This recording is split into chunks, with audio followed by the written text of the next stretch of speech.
কবরের মধ্যে কিছু কিছু ব্যক্তির লাশ ফেরেশতারা খুঁজে পাবেন না।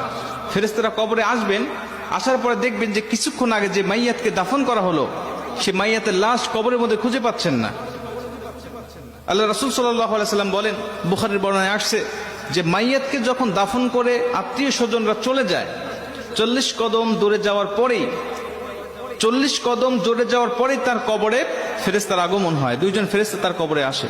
বুখারীর এক বর্ণনায় আসছে, আল্লাহ রাসূল সাল্লাল্লাহু আলাইহি সাল্লাম বলেন, আব্দু ইদা বুদিয়া ফি কবরিহি, যখন কোন বান্দাকে কবরের জগতে রাখা হয় তখন ওই বান্দাকে কবরে রেখে তার আত্মীয় স্বজন পাড়া প্রতিবেশীরা যখন চলে যায়, জুতার আওয়াজ এখনো শোনা যাচ্ছে কবর থেকে, তখনও ওই ফেরেশতারা তার কবরের মধ্যে উপস্থিত হয়ে যায়। ঠিক তখনই যখন কবরের মধ্যে ফেরেশতারা উপস্থিত হয়ে যায়, উপস্থিত হওয়ার পরে কিছু কিছু কবরে এসে দেখবেন যে কবরের মধ্যে লাশ খুঁজে পাওয়া যাচ্ছে না। ফেরেশতারা ডাক দিয়ে বলবেন, কি ব্যাপার?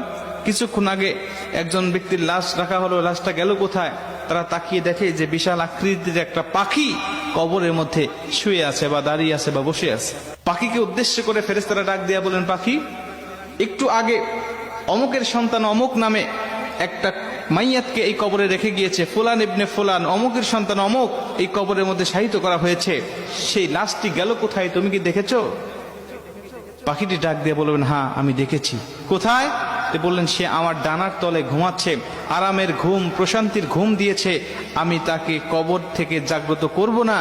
ইসরাফিল আলাইহিস সালাতু ওয়াস সালাম যখন সিংহায় ফুঁক দিবে তখন পর্যন্ত আমি তার পাহারাদার হিসাবে এখানে থাকব, তাকে প্রশান্তির ঘুম দেওয়ার জন্য আমি এখানে তাকে পাহারা দিব। মুসলমান ভাইরা আমার, ফেরেশতারা পাখিকে ডাক দেয়া বলবেন, পাখি রে, ওই ব্যক্তিকে একটু বের করে দাও, আমরা তাকে শুধু 3টা প্রশ্ন করে চলে যাব। 3টা প্রশ্নের উত্তর যদি দিতে পারে তাহলে তুমি তাকে আরামের ঘুম, প্রশান্তির ঘুম তুমি তাকে পেরে রাখবে। পাখিটি ডাক দেয়া বলেন, না, আমি তাকে বের করে দিব না, আমি তাকে বের হতে দেব না, আমি তাকে ডাক দিতে পারবো না। খবরদার, তোমরাও উচ্চ স্বরে কথা বলবে না।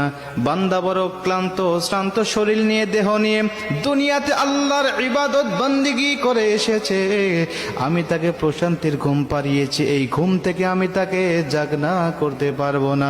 জোরে কোন সুবহানাল্লাহ। আমি তাকে জাগনা করতে পারবো না ঘুম থেকে। ফেরেশতারা ডাক দিয়া বলবেন, তোমাকে জাগনা করতেই হবে, কারণ আমি তাকে 3টা প্রশ্ন করব, তাকে রব সম্বন্ধে, দিন সম্বন্ধে আর নবী সম্বন্ধে তার কেমন ধারণা আছে, আমি তার কাছ থেকে এই জবাবদিহিটা নিতে চাই। তারপরে তুমি তাকে আরামের ঘুম, প্রশান্তির ঘুম তুমি তাকে পারাবে, যদি সে উত্তরগুলো দিতে পারে। আর যদি না দিতে পারে তাহলে তার কবরটা হবে জাহান্নাম, জাহান্নামের গর্ত, তাকে জাহান্নামের বিভিন্ন আযাবগুলো ভক্ষণ করতে হবে। মুসলমান ভাইরা আমার, পাখিটি সঙ্গে সঙ্গে ডাক দিয়া বলেন, ফেরেশতা, তুমি জানো না এই ব্যক্তিকে আমার